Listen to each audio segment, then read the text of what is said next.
A husband and father suffers in an Iranian prison while his family prays for his release. Hello, everyone. I'm Wendy Griffith. George Thomas is on assignment. Well, it seems like a story from a movie. Iranian pastor Saeed Abedini is sentenced to 8 years in one of the worst prisons in Iran. His only crime, spreading the gospel of Jesus Christ. But this story is all too real for his wife and family, who are suffering along with him and desperately fighting for his freedom. Their love story began in Iran. Naghmeh, an American citizen since early childhood, believed God was leading her to return to her homeland in 2001 to minister to Muslim women. That's where she first saw Saeed Abedini. The young preacher was leading worship at one of the underground house churches he helped form. What made you fall in love with him? His passion. I think as a young woman, I always prayed. I said, Lord, I can't marry someone who's mediocre. I want to marry someone who is passionate for you. But I had no idea how he would answer my prayer. I had no idea it would be so radical. Not long afterwards, the two married in Iran. Their wedding drew hundreds of well-wishers and aroused the suspicion of the Iranian Revolutionary Guard.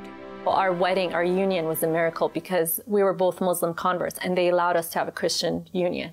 Bibles were passed out, Jesus film videos were passed out, and many people came to know Christ, hundreds. Well, it takes a special bride to be able to be willing to share her big day. Jesus shined, which made me happy. Yes, I mean, you imagine that day it's going to be all about you, and it wasn't. It was just a big, I mean, it was amazing. It was what we both would have wanted for a wedding. But 9 years and 2 children later, 4-year-old Jacob and 6-year-old Rebecca, Naghmeh is now living her worst nightmare. Last July, during one of Saeed's routine trips to Iran to establish a government-approved orphanage, he was detained and put under house arrest. Then, in January, the Iranian Revolutionary Court's so-called hanging judge sentenced him to 8 years in Iran's brutal and deadly Evin prison. His crime? Preaching the gospel. In these photos, you can see men hanging outside the prison, an attempt to bring even more terror to inmates and family members. Just the name really scared me.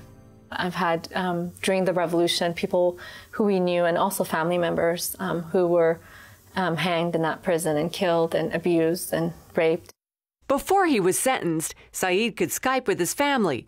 Now they have no personal contact, only reports and letters from family members in Iran.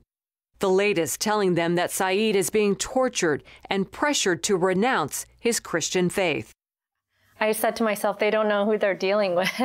Saeed came from a very radical Muslim background, and he's very, since he accepted Christ and his life changed, he was very committed.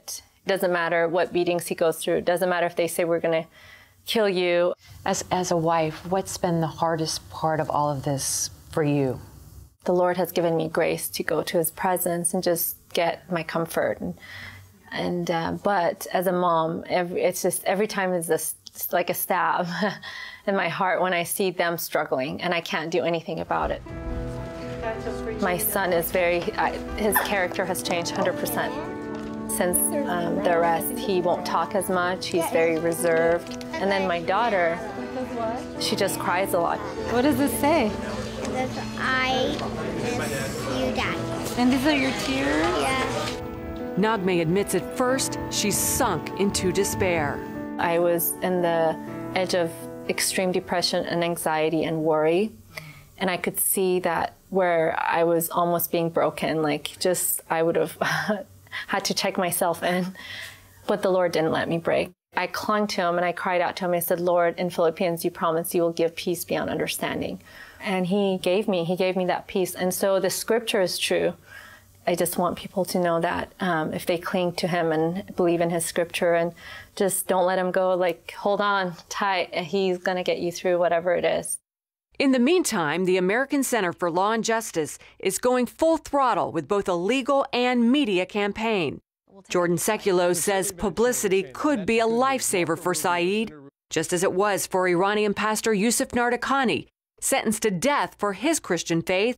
But late last year, thanks to a major publicity and prayer campaign, Nordakani was freed. What's the chance that Pastor Abedini will walk out of Evin prison? The only chance would be is people speaking out. Chance-wise, surviving one day is not a great chance. Honestly, you can be beaten to death by the guards. You can be beaten to death by a fellow inmate. If the story is talked about, people don't get beaten as badly.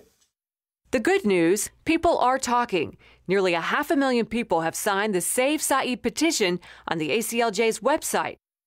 In September of 2012, And Christian musicians are also speaking out on his behalf. Help us share his story. Sign the petition at savesaeed.org. So help me God.